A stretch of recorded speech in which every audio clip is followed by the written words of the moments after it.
Al-Fatihah. A'udzu billahi minasyaitonir rajim.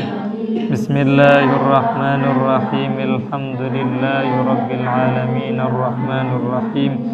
Maliki yaumiddin. Iyyaka na'budu wa iyyaka nasta'in. Ihdinas siratal mustaqim. Siratal ladzina an'amta 'alaihim ghairil maghdubi 'alaihim waladdallin. Rabbi ighfirli wa liwalidayya wa lil mu'minina amin. Asyhadu an la ilaha illallah wa asyhadu anna Muhammadar Rasulullah. Billahi rabbil Islam dinan Muhammadin nabiyya rasulullah. Rabbi zidni ilma warzuqni fahma Allahumma warzuqna fahman nabiyyin. Ansadin al-ghawal wa da'atul muqarrabin bi rahmatika ya arhamar rahimin.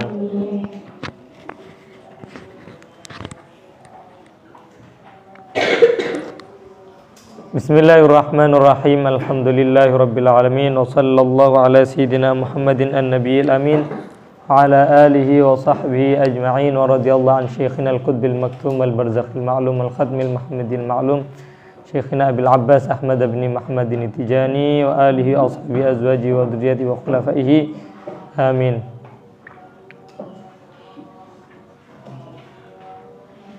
Bismillahirrahmanirrahim. Wasani utawi kang kaping pindho.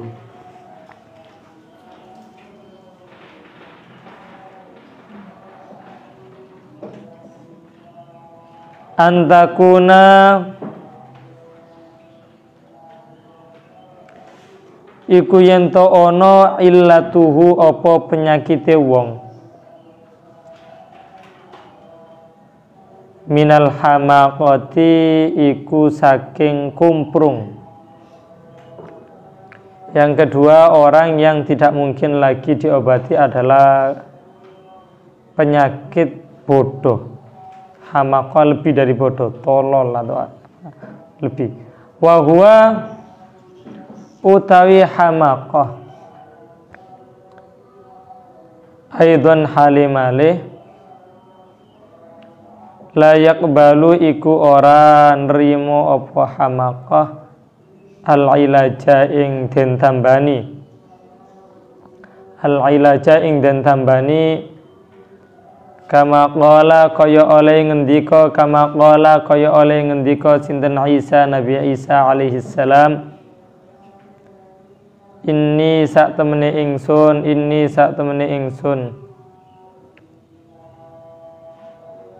ma'ajastu iku ora apes sapa ingsun an ihya'il mauta saking nguripaken wong kang mati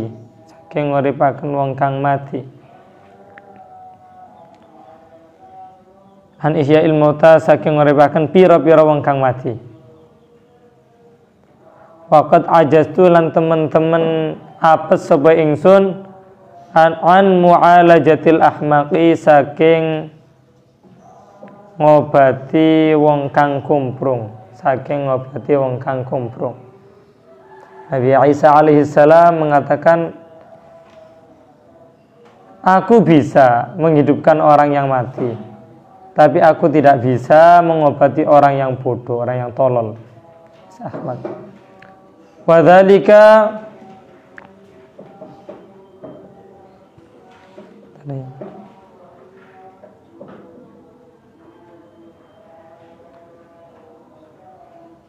utai mengkono rajulun iku wong lanang yastagilu kang ketungkul sapa rajul bi talabil ilmi kelawan nupri ilmu zamanan ing dalem mangsa qalilan kang sithik.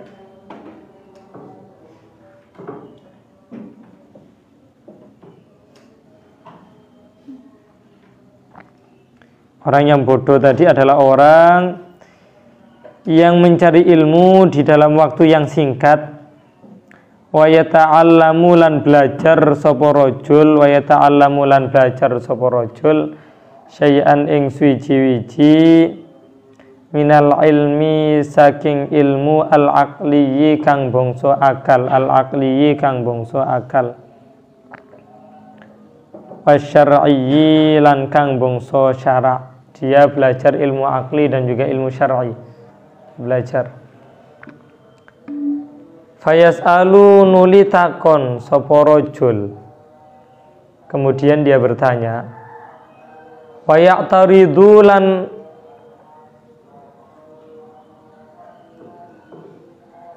nglawan sapa rajul.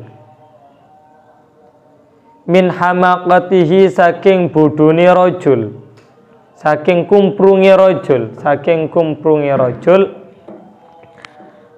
alal alimi ing atase wong alim, al kabiri kang gedhe, alladzi kang madha lewat apa umruhu umuri alim fil ulumi ing dalem pira-pira ilmu al-aqliyati kang bangsa akal wasyar'iyati lan kang bangsa syara'.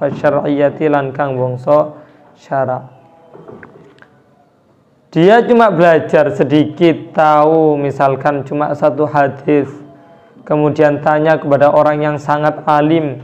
Setelah tanya kepada orang yang sangat alim, ternyata dia tidak terima sama jawaban orang yang sangat alim tersebut.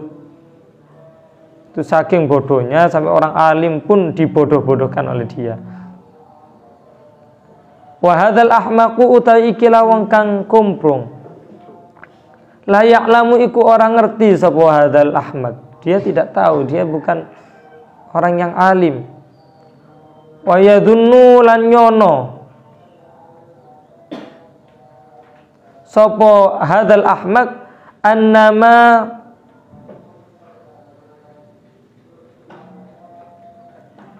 apa sak temeni barang maf'ulnya annama ing sak temeni barang askala kang muskilaken apa ma alaihi ing atase hadzal ahmaq huwa ya ma askala alaihi aidan halimale muskilun iku muskil alal alimi ing atase wong alim al kabiri kang gedhe. Dia menyangka bahwasannya apa yang muskil bagi dia itu juga muskil bagi orang-orang yang alim, yang ulama-ulama besar. Belajar satu bab kemudian menemukan kemuskilan, pasti orang alim tersebut tidak tahu juga jawabannya. Saya saja tidak tahu jawabannya, apalagi kiai itu tidak tahu juga jawabannya. Fa idza lam ya'lam, mongko ing dalem nalikane ora ngerti sapa hadzal ahmaq hadzal qadra ing ikilah kadar, hadzal qadra ing ikilah kira-kira atau kadar. Yakunu mongko ono apa su'aluhu takoni hadzal ahmaq minal hamaqati iku saking kekumprungan, minal hamaqati iku saking kekumprungan. Fayambagi mongko sayukjo alla tashtagila apa yen to ora ketungkul sapa sira, alla tashtagila apa yen to ora ketungkul sapa sira bijawabihi kelawan jawab ahmaq, bijawabihi kelawan jawab ahmaq. Jadi ada orang yang bodoh yang merasa dirinya pintar. Orang yang bodoh yang merasa bodoh itu masih baik, itu orang bodoh biasa. Tapi kalau ahmaq ini, dia bodoh tapi tidak sadar kalau dia bodoh, kayak ngerasanya pintar. Apa bahasa kita? Dirasa wong Pasuruan soma iso. Wonten sing basa Malih hek medhehek. Oh metao. Dia tidak tahu tapi kayaknya gayanya sok tahu. Ya, sok tahu. Kalau ada orang yang sok tahu terus tanya, itu lebih baik tidak usah dijawab. lebih baik enggak usah jawab.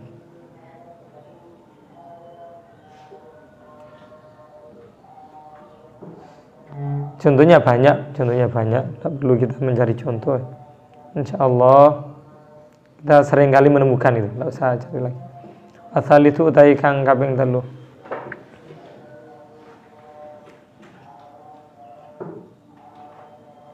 Tapi tidak, yang repot itu memang kita menjawab pertanyaan sesuai dengan kemampuan mereka.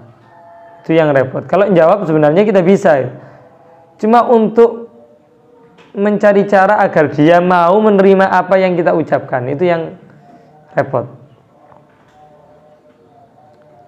Dulu ini ada cerita. Dulu saya pernah ditanya oleh seseorang yang makan bekecot. Saya sering cerita. Tahu bekecot? Apa bekecot? Ya, bahasa Indonesia apa? Siput. Siput. Orang makan siput. Di daerahnya banyak orang yang makan siput. Kemudian mendatangi saya, Ustadz, saya tidak terima dengan jawaban beberapa ustadz. Jawaban apa? Mengenai bekecot. Katanya bekecot itu haram. Saya bilang, masalahnya di mana?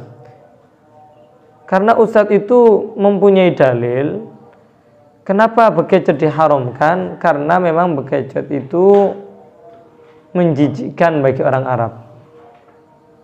Dan setiap hal yang menjijikkan bagi orang Arab maka dia hukumnya haram. Dan setiap hal yang dianggap baik oleh orang Arab maka hukumnya halal. Yang saya tidak terima itu yang makan kan kita. Kenapa yang jadi tolak ukur adalah orang Arab? Kalau mulai berpikir, kalau saya bilang, oh memang ketentuannya begitu, kayak di Fathul Qorib memang ada kata-kata itu. Mastakbatathul arabu fahuwa halal. Oh balik. Mastakbatathul arabu fahuwa haram, mastatabathul arabu fahuwa halal.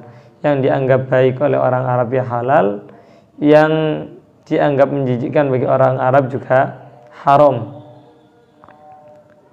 Cuma orang Arabnya itu dikasih tanda petik, dikasih kriteria orangnya harus punya selera normal, orangnya beres, sehat ya sehat, akalnya sehat. Kalau tak beres, sampah pun dimakan sama dia. Sehingga saya bilang, oh ya tidak ada masalah lah kalau memang Bapak menginginkannya halal, tidak apa-apa. Cuma kita harus ingat bahwasanya hewan-hewan yang halal itu harus melalui sembelihan syar'i, harus disembelih secara syar'i.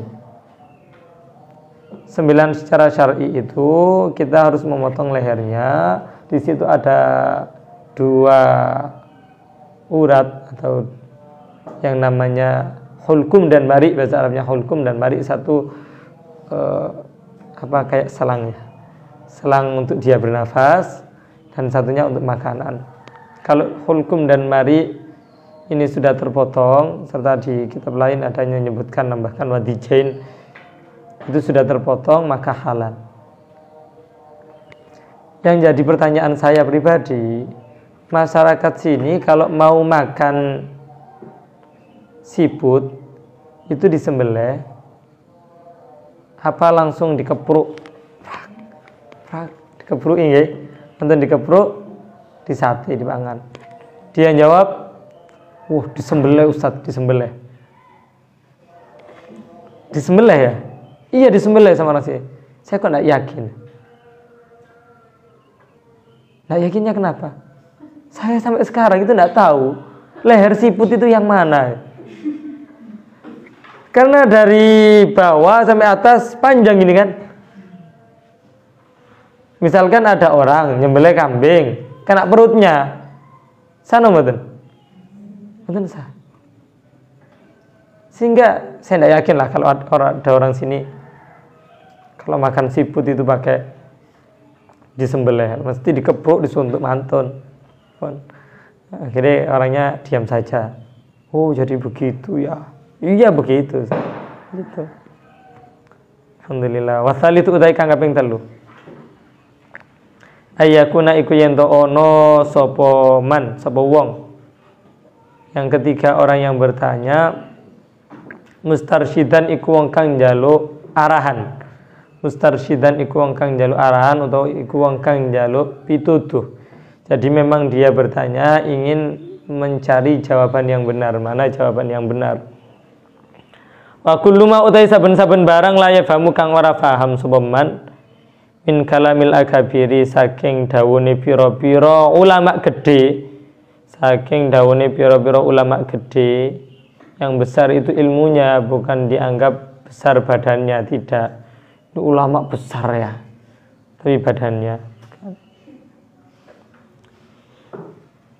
Yahmilu iku nggawa sapa man ala kusuri fahmihi ing atase cendeke pemahamane man. Jadi setiap kali dia menemukan sesuatu yang tidak dia faham, dia selalu menyalahkan dirinya sendiri. Memang ilmu saya kurang, memang ilmu saya kurang. Ketika tidak memahami apa yang diucapkan oleh ulama-ulama besar, dia menyalahkan ternyata ilmu saya belum cukup untuk memahami apa yang beliau sampaikan. Tidak langsung menyalahkan, ini ulama gimana bisa ngomong seperti ini, dalilnya ini tidak tepat, bagaimana. Langsung gitu saja langsung ingkar. Ini namanya tidak beradab, tidak adab. Khususnya ketika kita bertemu dengan para ulama yang berbeda pendapat, berbeda mazhab. Misalkan kita ketemu sama orang mazhab Maliki misalkan, dia nyentuh perempuan terus sholat, kita kan langsung, ini gimana, belum wudu, kenapa langsung sholat, tidak pernah belajar Fathul Qorib ini. Fathul Qorib itu bersentuhan kulit, misalnya iltiqa'u basyaratayir rajuli wa imra'ah, itu membatalkan wudu. Kenapa ini ada syekh kesini tidak wudu, tadi kan sudah pegangan tangan sama istrinya. Memang dia tidak pernah belajar Fathul Qorib. Madhabnya saja bukan madhab Syafi'i. Memang dalam urusan itu berbeda pendapat para ulama. Ada yang seperti mazhab Syafi'i mengatakan menyentuh wanita yang bukan mahram itu membatalkan wudu. Tapi mazhab-mazhab lain tidak membatalkan wudu. Sehingga kita harus tahu, tidak langsung ingkar. Oh, mungkin saya masih belum cukup ilmunya. Wa kana lan ono apa su'aluhu pertanyaane man lil istifadati iku krono golek faedah, dan tanya itu memang untuk mencari faedah, dan tanya untuk mencari faedah. Lakin yakunu tetapi ne ono sapa man balidan iku wong kang bodho, la yudriku kang ora nemu sapa balid al haqaiqa ing pira-pira hakikah. Yang ketiga, orangnya ini sudah niatnya baik, ingin meminta arahan, meminta jawaban, meminta tambahan ilmu atas apa yang dia tidak paham, tapi dia orangnya memang orang yang masih bodoh, yang tidak bisa memahami dengan betul. Fala yang bagi mongko ora sayukjo al istighalu opo ketungkul bijawabihi kelawan jawab hadar rajul aidan halimale. Maka ya tidak usah sibuk untuk menjawab orang ini. Kalau memang kenyataannya sudah hampir tidak bisa paham, ya tidak usah dijawab, tidak usah dijawab. Kayak ibu-ibu ditanya anaknya yang masih kecil, pertanyaan-pertanyaan yang memang anak kecil tidak usah tahu itu. Oh, enggak, mesti jawabannya kan melenceng-melenceng ibunya. Bu, kenapa sih bapak itu kalau pagi tidur terus, Bu? Sedangkan aku dimarahi terus sama ibu, enggak boleh tidur. Oh, enggak, bapakmu itu enggak ya. Agar si ibu tidak menjadikan anaknya ini kemudian su'ul adab kepada bapaknya, Nah, bapakmu itu kecapean tadi malam, qiyamul lail. Itu ibu yang baik. Nggak terus jawab, mending nggak usah dijawab. Bu, kenapa sih ban itu kok bisa muter? Padahal kan orangnya cuma gini. Kalau mobil ya cuma gasnya diinjek.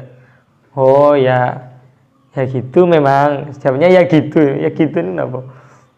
Nanti kamu lah kalau besar tahu sendiri.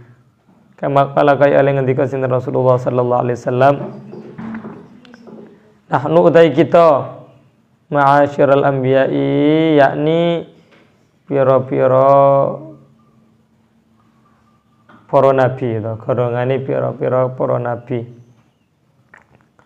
Umirna iku den perintah sapa kita anu kalima ing yen to ngunemi sapa kita annasa ing menungso ala qadri uqulihim ing atase kadar pira-pira akale annas. Jadi kami para nabi, kami diperintahkan untuk berbicara kepada orang-orang sesuai dengan akal mereka.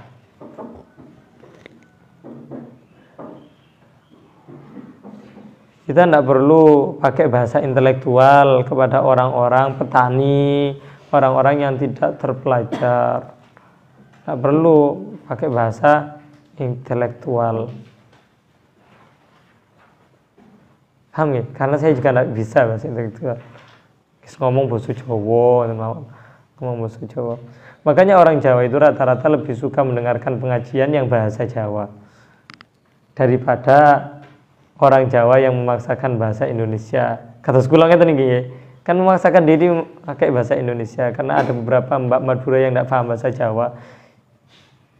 Meskipun ya sedikit tidak enjoy ngomong bahasa Indonesia. Karena saya merasa bahasanya bahasa Indonesia saya ini masih salbut. Masih tidak enak didengar. Termasuk enggak ya bahasa Jawa. Tidak apa-apa lah, enggak. Masa tidak enak didengar kok. Betul aja yang ngomong itu. Ya, ala kulli hal yang penting bisa difaham ya. Jadi para nabi itu kalau setiap kali berbicara mesti sesuai dengan orang yang diajak bicara. Mbak-mbak jangan pernah berbicara kepada anak kecil sama dengan bahasa yang dipakai kepada anak yang sudah besar. Begitupun ketika mengajar anak kecil tapi dengan gaya mengajar anak besar. Anak kecil, anak PAUD, TK. Assalamualaikum warahmatullahi wabarakatuh, para hadirin yang dirahmati oleh Allah. Kita sekarang berkumpul di sini mempelajari kitab kuning. Kenapa kitab ini dinamakan kitab kuning? Tono bertanya seperti itu. Gurunya menjawab, ini kuning, ini Tono, ini kitab kuning. Ya kuning. Terus ceramah terus panjang. Tidak mungkin bisa. Kenapa? Karena dia baru ngomong Assalamualaikum warahmatullahi wabarakatuh. Ini kok guyone Budi? Tidak boleh rame. Alhamdulillahirrabbilalamin. Tono, kenapa? Nganggu temannya. Wassalatu wassalam. Sekali lagi. Kamu kalau ngobrol lagi tak berdidikan. Kan mesti ngoten nggih. Tidak bisa kita memperlakukan anak kecil sama dengan orang yang besar. Orang yang besar pengajian diam kayak mbak-mbak. Saking diamnya ada yang terlelap dalam tidur, ada. Tapi kalau kita ngajar anak kecil ya tidak bisa. Kita harus sering mengulang-ulangi apa yang kita katakan. Itu anak kecil. 1 tambah 1 sama dengan 2. 2 tambah 2, 4. 1 tambah 1 berapa? 2. 2 tambah 2, 4. 1 tambah 1 berapa? 2. 2 tambah 2, 4. Sekali lagi 1 tambah 1. Pertanyaannya ngaten malih. Tidak bisa jenengan cuma ngajari anak kecil. Yo ini semuanya dibaca. Ya Allah, ya Rahman, ya Rahim, ya Malik, ya Kudus. Ulangi. Menang lari nih Kak Isa. Kamu tidak dengarkan Bu Guru tadi menerangkan. Bu Guru mbak nerangkan nonton. Ya tidak paham lah anak kecil seperti itu. Hanya kita harus bisa menyesuaikan bahasa dengan siapapun, dengan orang yang masih anak yang masih kecil atau orang yang sudah tua. Orang yang sudah tua ya kita jangan memperlakukan seperti anak kecil lagi. Ya, su'ul adab, kurang ajar juga. Bapak, 1 tambah 1 berapa? 2. 1 tambah 1 berapa? 2. Ngamuk tiangnya. Imut-imut Pak nggih, ingat-ingat. Nah, setunggal tambah setunggal niku kali. Ngoten Pak nggih. Nggih. Pinten Pak? Kali. Nggak bisa sami. Nah, jadi kalau sami ya bisa diterima. Sehingga ada yang bilang lagi, dulu mengutarakan pertanyaan. Menurut saya itu Wali Songo lebih sukses daripada Rasulullah SAW. Dia bilang gitu. Kok aneh? Ya karena Wali Songo itu dakwah di Indonesia dengan tanpa adanya peperangan. Mungkin jika ada sebagian sejarah menyebutkan perang itu hanya beberapa saja perangnya, tidak banyak. Sedangkan di zaman Rasulullah SAW itu perangnya sangat banyak sekali. Kita terus kemudian jawabnya bagaimana? Ya tidak bisa seperti itu. Rasulullah ini diutus untuk seluruh makhluk, untuk seluruh manusia di muka bumi ini. Dan kita menemukan sejarah Rasulullah, bagaimana Rasulullah mengampuni para musuhnya, dan kapan Rasulullah sangat marah kepada musuhnya. Ada beberapa cerita seperti itu. Kenapa? Karena andaikan Rasulullah itu sabar saja, memakai satu metode dakwah saja, maka mungkin Rasulullah akan sukses di satu daerah dan di daerah yang lain tidak sukses. Sukses di Jawa, misalkan di Jawa, orangnya yang memang lemah lembut. Terus kemudian dakwah lagi ke daerah yang memang orangnya kasar-kasar. Dia pakai metode yang sama. Mungkin tidak bisa. Jadi semua metode harus dipakai. Banyak orang yang guru yang hebat itu biasanya bukan guru yang mengajari muridnya, seluruh muridnya dengan cara yang sama, tapi guru yang hebat itu yang ketika bisa menyesuaikan pengajarannya kepada setiap muridnya. Dia yang muridnya disuruh ini, sesuai dengan keahliannya masing-masing. Itu guru yang benar-benar hebat. Sehingga karena kehebatan Rasulullah di dalam berdakwah, maka Islam menyebar ke seluruh penjuru dunia, bukan hanya di Indonesia. Wa amal maradu anapun utai penyakit alladzi kang yakbalu kang nerimo apa alladzi al ilaja ing den tambani fa wa mongko iku utawi al maradul ladzi yakbalul ilaj ayyakuna iku yen to ana sapa wong mustarsyidan iku wong kang njaluk pituduh, aqilan tur berakal, fahiman apa fahman? Fahiman, mimnya di halakat kasrah. Fahiman tur faham. Jadi penyakit yang bisa diobati itu yang memang orangnya pertama dia berangkat tujuannya memang mencari petunjuk, mencari arahan. Yang kedua, dia memang berakal. Kalau tidak berakal, meskipun dia tanya, kita jawab capek. Yang ketiga, dia bisa memahami. Kalau tidak bisa memahami, ya capek juga. Kita jawab. La yakunu kang ora ono sapa wong. Maghlubal hasadi iku wong kang den lindih hasud.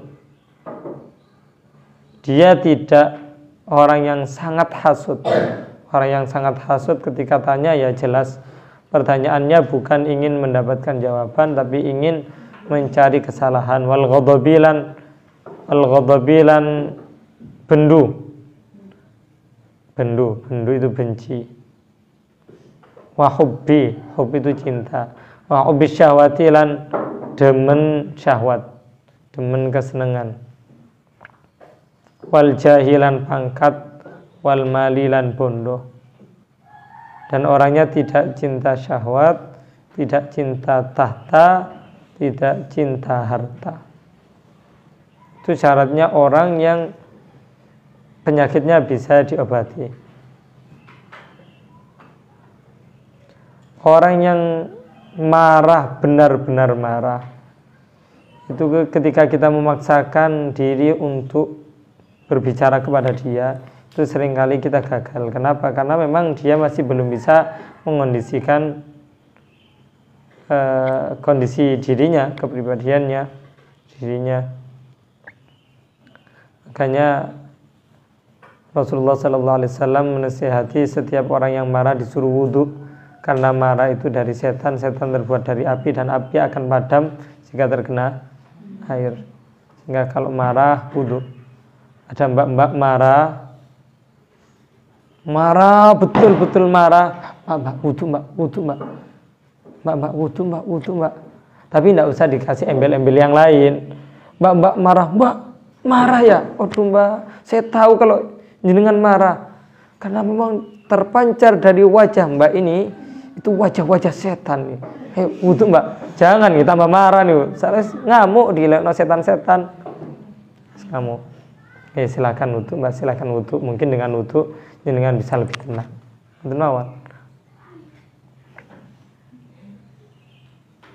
Dan tidak cinta harta serta tidak cinta jabatan. Orang yang cinta jabatan itu seringkali melakukan apa saja demi mendapatkan jabatan. Wa yakunu lan ono sapa wong talibat tariqi iku wong kang nupi dalan al mustaqimi kang jejeg. Dia adalah orang yang mencari jalan yang benar. Walam yakun lan ora ono sualuhu opo takone wong atiraduhu lan nentange wong an hasadin iku saking hasud. Dia menentang itu bukan karena hasud. Wa ta'annutin lan nopo basa Jawa ni ta'annut brengkel ngoten mawon nggih basa iki. Wa ta'annutin lan brengkel. Wamtihanin lan nguji, wamtihanin lan nguji.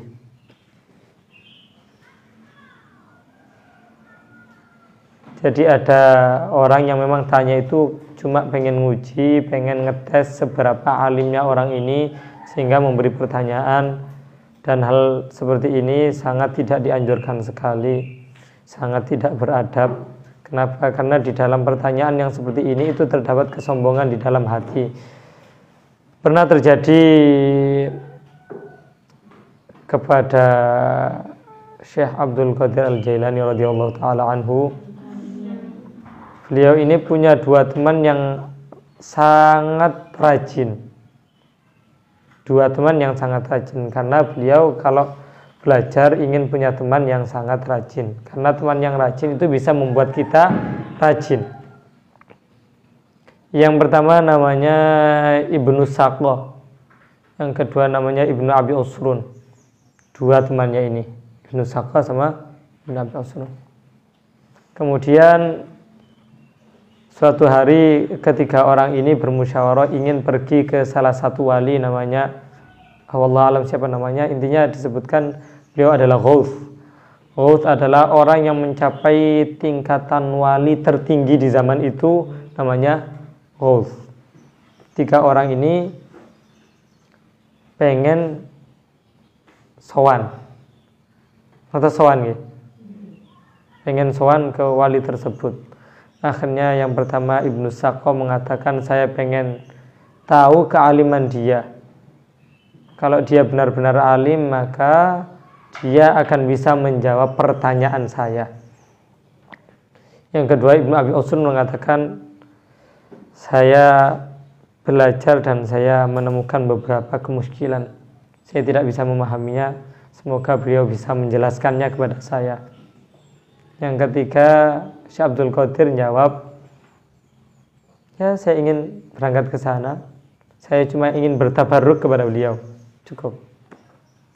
Karena saya mencintai beliau. Itu saja. Oke. Di waktu yang telah ditentukan, tiga orang ini berangkat menuju wali yang dimaksud tadi. Setelah dibukakan pintu,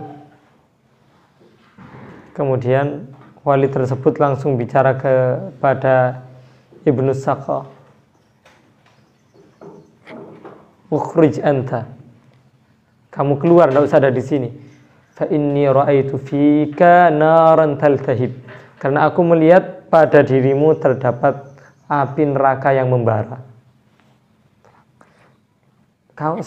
Beliau bilang lagi, "Saya tahu kamu mau ke sini untuk ngetes ilmu saya. Pertanyaanmu seperti ini, seperti ini, seperti ini, seperti ini, dan jawabannya seperti ini, seperti ini, seperti ini. Sudah, menjauhlah dariku. Pergi, Musako." Kemudian yang kedua, Ibnu Abd Usrun. Kalau kamu Ibnu Abd Usrun, kamu ke sini niatmu baik, ingin menanyakan beberapa pertanyaan yang kamu tidak paham, maka pertanyaanmu seperti ini, jawabannya seperti ini, dan silahkan kamu pulang ke rumah, karena nanti kamu akan dikejar oleh harta. Dikejar oleh harta. Yang ketiga, amma anta ya Abdul Qadir. Kalau kamu, wahai Abdul Qadir, kamu datang ke sini karena mencintaiku, kamu datang ke sini cuma ingin bertabaruk kepadaku, maka kamu nanti akan mendapatkan makom yang sangat tinggi di sisi Allah. Dia orangnya itu. Ketika orang ini kemudian pulang semua, dan benar, Ibnu Sakha yang sangat pandai, sangat alim, akhirnya dilihat oleh raja, oh orang ini layak untuk aku kirim berdebat ke negara orang kafir, agar dia berdebat dengan orang kafir dan agama Islam ini berjaya karena mampu mengalahkan orang kafir di dalam berdebat. Akhirnya dikirim ke negara orang kafir. Sesampainya di sana, orang-orang ternyata tahu siapa yang datang. Ternyata ini adalah orang alim yang benar-benar alim. Kalau kita lawan pakai hujjah, kalau kita lawan pakai apa nih jenis, pakai debat, misalnya kita jelas kalah, maka kita harus mencari cara bagaimana orang ini bisa menyerah pada kita. Akhirnya kebetulan si raja, satu kaul, satu cerita ada mengatakan raja punya anak putri sangat cantik. Kemudian mencari tipu muslihat, gini saja, putri raja suruh kasih suguhan kepada dia, suruh bawa suguhan. Saya yakin siapapun yang melihat putri raja ini tidak akan tenang hatinya, pasti akan terpukau dengan kecantikannya. Kemudian benar, setelah putri raja ke situ, ternyata Ibnu Sakha ini sangat mencintai putri raja dan kemudian minta kepada raja untuk menikahkannya dengan putrinya. Raja pun menjawab, saya tidak mau menikahkanmu dengan putriku, kamu Islam, saya kafir. Itu ceritanya orang Nasrani, kamu Islam, saya Nasrani. Cintamu dan putriku terhalang oleh perbedaan agama, maka jangan meminta. Syaratnya satu, kalau kamu ingin menikahi putriku, masuk ke agama kami.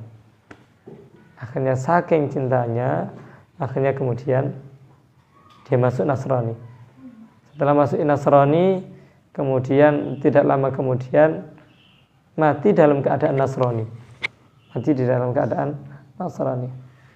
Itu akibat fatal yang tadi pergi ke wali ghaus, tujuannya ingin ngetes seberapa alimnya wali ini.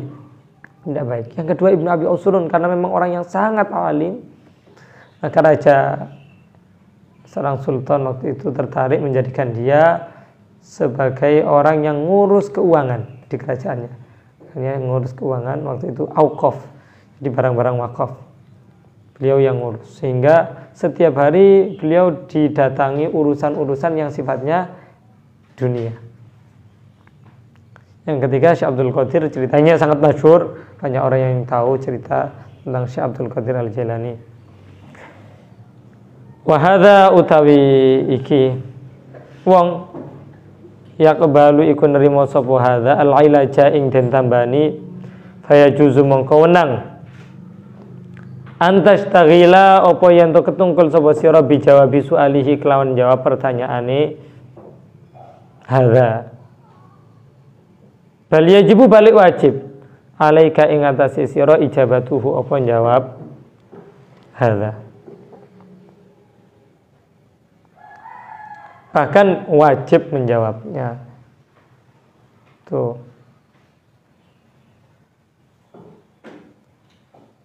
Wasani utai kang kaping pindho mimma iku saking barang tadau kang ninggal sapa sira wa ya ma tadau mimma tadau antahdara iku yen to ati-ati sapa sira min antakuna saking yen to ana sapa sira wa idzon iku wong kang paring mauizah wa mudzakiron lan wong kang ngilingaken li anna fihi krana sak temene iku ing dalem wa'az wa tadzkir wa'az niku wa idzon wa mudzakiron niku kalau kasih rujuk. Tapi kalau baca rujuknya itu dibaca masdarnya. Kalau wa'idhan berarti bacanya wa'adh. Kalau mudzakiran berarti tadzkir. Afatan apa ponco boyo kathiratan kang akeh. Karena menjadi seorang dai, menjadi seorang mubaligh, menjadi seseorang yang suka memberi nasihat, itu terdapat resiko yang sangat besar, terdapat bahaya yang sangat besar. Illa antakmala illa antakmala kejaba yen to ngamal sapa sira bima kelawan barang takulu kang ngucap sapa sira awalan ing dalem kawitane tsumma ta'idzu dikari-kari paring mauizah sapa sira bihi kelawan ma annasa ing menungso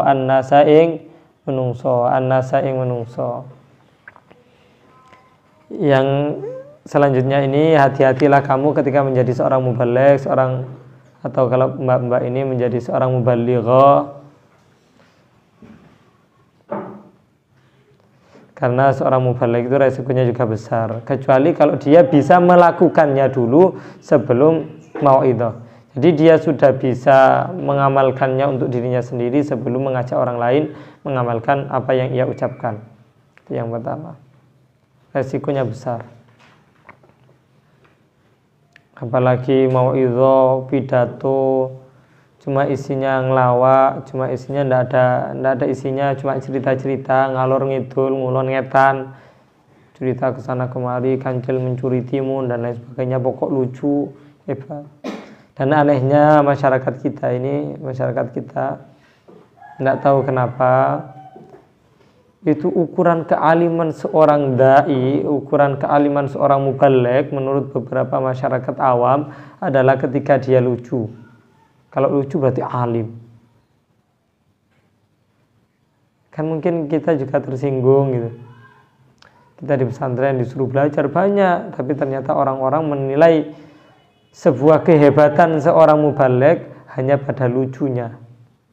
Ya enggak berbeda dengan stand up comedy ini. Pokok lucu. Pernah sesekali saya hadir di acara pengajian akhir tahun di salah sebuah desa. Kemudian yang ngundang ini cerita ke saya, kiai yang kita undang ini Masya Allah alim. Oh iya alim, dari mana? Dari Sidoarjo. Lucu ini. Terus saya, lucu apa alim? Lucu apa? Alim. Mungkin kalau ukuran kealiman itu diukur dengan lucu, maka insya Allah ta'ala 100% Kiai Al-Allamah Sule. Wah itu alim. Tahu Sule? Loh, betul tahu Sule, Mbak? Alhamdulillah Mbak enggak tahu Sule nggih. Sule pelawak nih. itu. Kalau memang ukuran kealiman diukur dengan lucu, mungkin Sule lebih lucu. Dan beliau alim, allamah. Maka dari itu ada Al-Imam Hasan Basri. Suatu hari didatangi oleh beberapa budak. Budak-budak tersebut, ini budak ya, tahu budak ya? Budak hamba sahaya, budak. Bukan budak-budak terus anak-anak kecil itu bukan ya. Didatangi oleh budak-budak. Nah, budak-budak ini kemudian mengatakan kepada Imam Hasan Basri, "Imam, kami ini sudah lama menjadi budak. Maukah engkau berkhutbah di hadapan orang-orang dengan khutbah tentang fadilah memerdekakan budak sehingga para budak ini bisa menjadi orang yang merdeka?" Akhirnya Imam Hasan Basri, "Ya, saya akan berkhutbah tentang masalah fadilah budak." Ditunggu, seneng kan para budaknya, ditunggu. Satu hari beliau belum ceramah, 2 hari beliau belum ceramah, 3 hari belum ceramah. Ya, mbak tahu lah, namanya menunggu itu betapa beratnya ya. Menunggu sampai 2 tahun, bayangkan nunggu sampai 2 tahun, nunggunya tok sampai 2 tahun. Setelah 2 tahun Imam Hasan Basri khutbah di hadapan orang-orang tentang masalah fadilah memerdekakan budak, hadis-hadis Rasulullah disebutkan semua. Akhirnya setelah itu, setelah mendengarkan khutbah dari Imam Hasan Basri, orang-orang spontan langsung memerdekakan budaknya semua. Saya merdekakan budakku, saya merdekakan budakku, saya merdekakan budakku. Para budak kan seneng, cuma kecewa. Seneng tapi kecewa. Senengnya apa? Karena dia bisa merdeka. Kecewanya apa? Karena dia sudah menunggu selama 2 tahun. Pergi ke Imam Hasan Basri, komplain, "Imam, kita datang kepada Imam sudah 2 tahun yang lalu untuk meminta ceramah masalah fadilah memerdekakan budak, tapi kenapa Imam terlambat? Kenapa Imam baru sekarang ceramah tentang ini?" Akhirnya Imam Hasan Basri mengatakan, "Sebenarnya saya ingin ceramah sejak dari dulu. Tapi masalahnya waktu itu ketika kalian datang kepadaku, saya masih belum memiliki budak. Sehingga aku dari waktu itu mengumpulkan uang agar aku mampu membeli budak. Dan uangnya itu baru terkumpul kemarin. Setelah kemarin aku membeli budak untuk kumerdekakan. Jadi tumbas budak tujuannya memerdekakan. Setelah memerdekakan baru aku sekarang ceramah, aku sekarang khutbah di hadapan orang-orang tentang fadilah memerdekakan budak. Karena aku malu mengajak orang-orang memerdekakan budak sedangkan aku sendiri tidak mampu untuk memerdekakan budak." Imam Hasan Basri seperti itu. Insyaallah.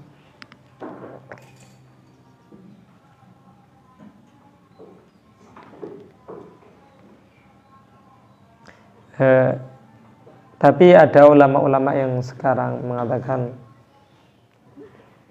tidak perlu menunggu, bisa mengamalkan untuk menasihati orang lain. Yang penting kita menasihati dia, sudah cukup kita menasihati dia. Semoga dengan menasihati dia kita bisa mengamalkan apa yang saya ucapkan. Ada yang mengatakan seperti itu. Kenapa? Karena kalau kita menunggu mengamalkannya dulu, khawatir seumur hidup tidak mengamalkannya, sehingga kita tidak pernah menasihati orang lain. Dan Masya Allah, saya pernah main Facebook. Kebetulan bahas tentang nikah, pembahasan tentang nikah. Orang itu namanya netizen. Kan kalau komen, pokok dia komen, terserah lah, komen apapun. Tapi tampaknya ini kenapa yang bicara ini orang jomblo berbicara tentang nikah. Lakukan dulu baru bicara. Kan saya sadar. Oh iya ya. Ternyata saya belum punya istri. Tapi akhirnya saya jawab. Tapi alhamdulillah Banyak orang yang cerita tentang kematian padahal dia belum pernah merasakan kematian. Kan gitu. Ya, anggap saja pernikahan itu seperti kematian. Sama-sama alam gaib. Gaib lah, alam gaib. Fatafakkar mongko angen-angeno sapa sira fima ing dalem barang qila kang den ucapaken apa ma li Isa alaihi salam maring Nabi Isa alaihi salam. Maka renungilah apa yang diucapkan kepada Nabi Isa alaihi salam. Ya bena Maryam, hei anake Maryam, hei anak lanangi Maryam, Sayyidatuna Maryam alaihi salam. Ayud paringa mau'izah sapa sira nafsaka ing awak sira. Fa init ta'atta mongko lamun nampa mau'izah sapa sira, mongko lamun nampa mau'izah sapa sira, fa'id mongko paringa mau'izah sapa sira annasa ing menungso. Wa illa lan lamun ora fastahi mongko isina sapa sira, fastahi mongko isina sapa sira min rabbika saking pangeran sira. Ya benda Maryam, wahai anaknya Maryam, nasihatilah dirimu sendiri sebelum kau menasihati orang lain. Jika engkau sudah bisa menerima nasihat, barulah nasihatilah orang lain. Kalau tidak bisa menerima nasihat dari dirimu sendiri, maka malulah engkau kepada Allah Subhanahu wa ta'ala. Jadi bahasa Arab malu kepada itu bukan kepadanya pakai ilah, tidak. Ana istahyaitu ilaihi, tidak. Saya malu kepada dia, bukan ilah, tapi min. Saya malu kepada dia. Ana istahyaitu mink. Saya malu padamu.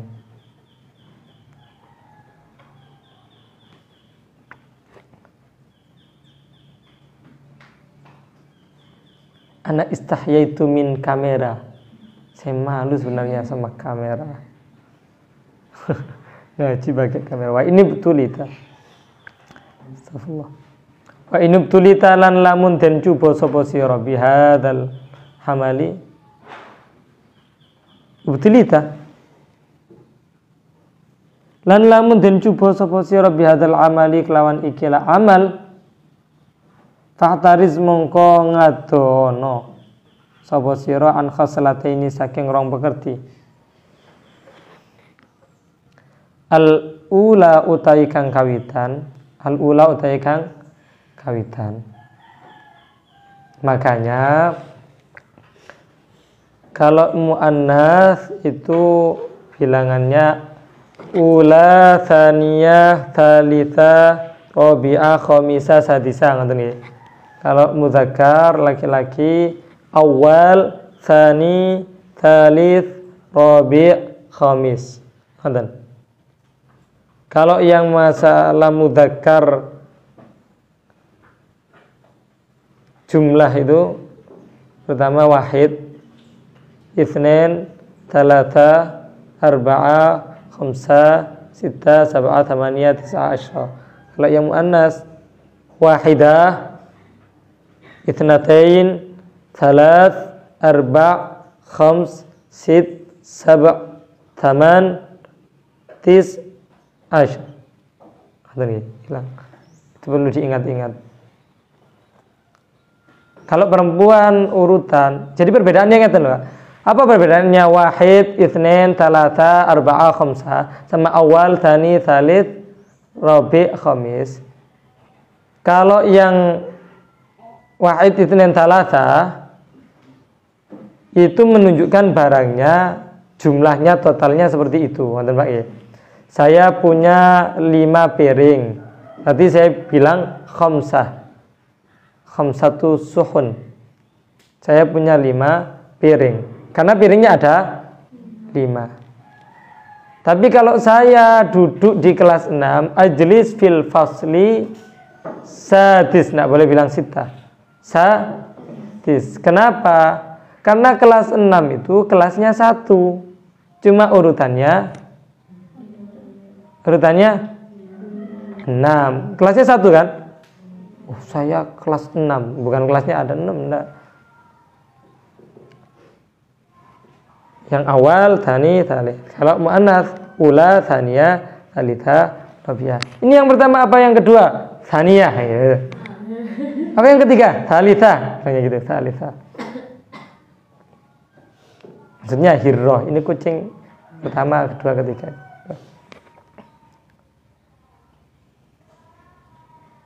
Anit takallufi iku saking merdi-merdi fil kalami ing dalem ucapan, bila ibarati kelawan pira-pira ungkapan, wal isyarati lan pira-pira isyarah. Jadi pertama, kita tidak perlu untuk memaksakan diri di dalam bahasa ngomongnya ini biasa saja, itu biasa saja. Tidak perlu harus puitis, itu tidak perlu ngomong langsung puitis. Karena ada orang itu yang memang memaksakan diri agar bisa ngomongnya indah. Dari awal ceramah sampai akhir tok memaksakan diri, tidak perlu. Tapi memang ada orang yang secara spontan bisa menyusun kata dengan indah, spontan, tidak perlu memaksakan diri ada. Atau matilan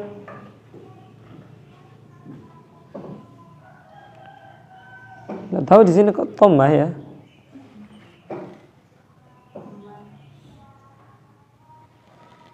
Allah alam, yang dimaksud tomah di sini apa? Karena yang saya tahu tomatil kubro itu artinya kiamat. Di Al-Quran at-tomatil kubro. Kenapa di sini tomat? Bukan tomat nih, bukan tomat. Karena tomat di bahasa Arab itu tomatim, tomatim, tomat, tomatim.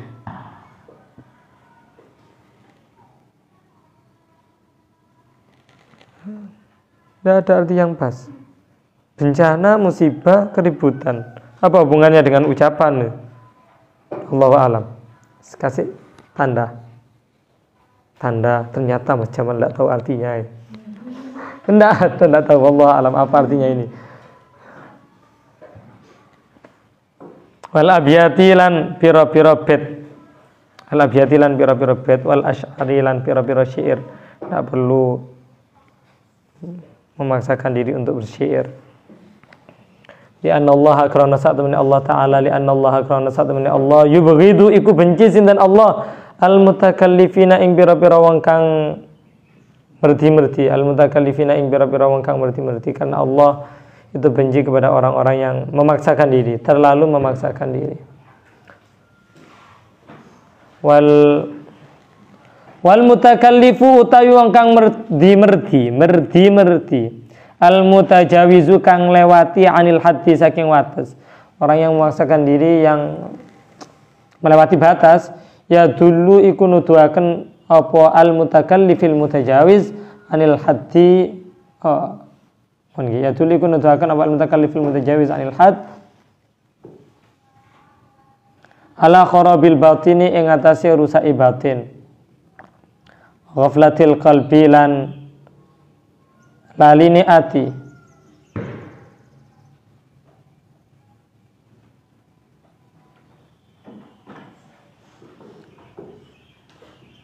Kena titik-titik. Makna tadzkiri utai artine tadzkir. Apa artinya tadzkir? Ayyudzakira iku yento ngelingaken al-abdu sapa kaula naral akhirati ing neraka akhirat. Wa taksira nafsihi lan pepekone awake abad fi khidmatil khaliqi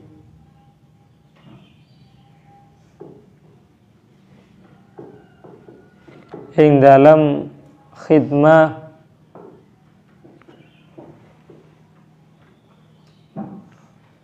zat kang ndadekaken wa yatafakkar lan mikir-mikir sapa abad fi umrihi ing dalam umure abad al-madhi kang lalu, kang wis lewat, alladzi kang afna ngentekaken sapa abad hu ing alladzi fima ing dalam barang la yakni kang ora maedahi apa mahu ing abad dan dia harus merenungi umur yang telah lalu dari dia, digunakan untuk sesuatu yang sama sekali tidak bermanfaat untuknya. Wa yatafakkara lan mikir-mikir sapa abad fima ing dalem barang baina yadayhi kang tetep ing dalem antarane abad minal aqabati saking pira-pira rintangan.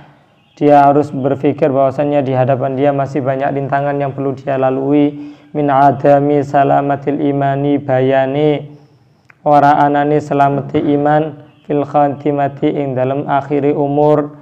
Yang pertama, belum tentu dia diberi keselamatan iman di akhir hayatnya. Bisa jadi dia mati su'ul khotimah, sehingga dia perlu meminta kepada Allah Subhanahu wa taala agar selalu diberi husnul khatimah. Amin. Husnul khatimah sangat penting. Ya Allah bi husnil khatimah. Banyak orang yang bilang ya Allah biha, ya Allah biha, ya Allah bi husnil khatimah. Wa kaifiyatu halihi. Kaifiyah tadi. Sesekali kalau bandingkan. Wa kaifiyati halihi lan coro kondisine abad fi qabdati napa fi qabdi niki fi qabdi malakil mauti ing dalem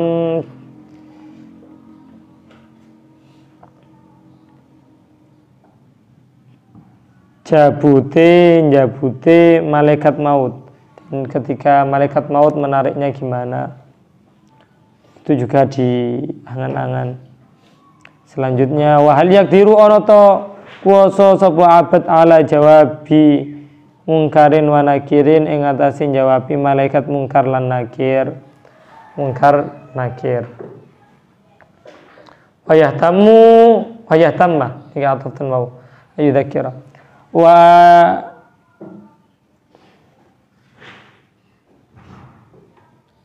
Wayah tamalan gawi gati sapa abad bi alihi kelawan tingkai abad fil kiamati ing dalam kiamat wa mawaqifiha lan pira-pira panggonan kiamat.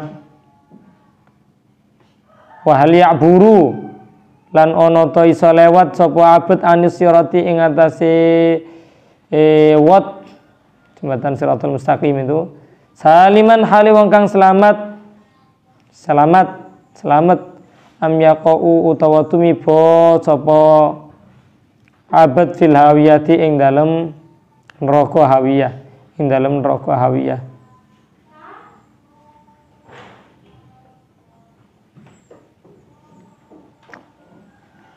wa yastamirru lan terus dzikru hadhil asya'i opo eling. Oh berarti sing wau niku wa makna tadzkir ayyad kural abdu ngoten mesine. Baris kedua dari atas ini Pak. Oh kan kalau mau sih kata si wa ayyudzakir. Kata si ayyad kura. Iku yen to eling, mboten ngeling akan eling. Iki.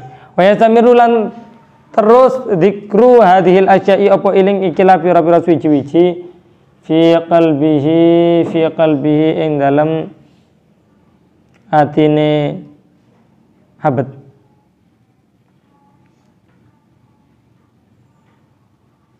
Fayus aija mongko ganggu apa zikr atau ngagetaken apa zikr hu ing abad angkararihi saking tetepi abad. Fa ghalayanu hadhihi nirani mongko utawi umupe ikilah geni wa nauhatu hadhil masaibi lan ceritane ikilah pira-pira musibah yusamma ikutin arani apa ghalayan tadzkiran ing aran tadzkir, itu yang dinamakan tadzkir. Jadi kita harus ingat mati, ingat bagaimana kondisi kelak di hari kiamat, apakah kita mampu selamat di hari kiamat ataukah kita tidak mampu selamat di hari kiamat. Dan wallahu a'lam bishawab. Subhanakallahumma bihamdika asyhadu an la ilaha illa anta astaghfiruka wa atubu ilaik.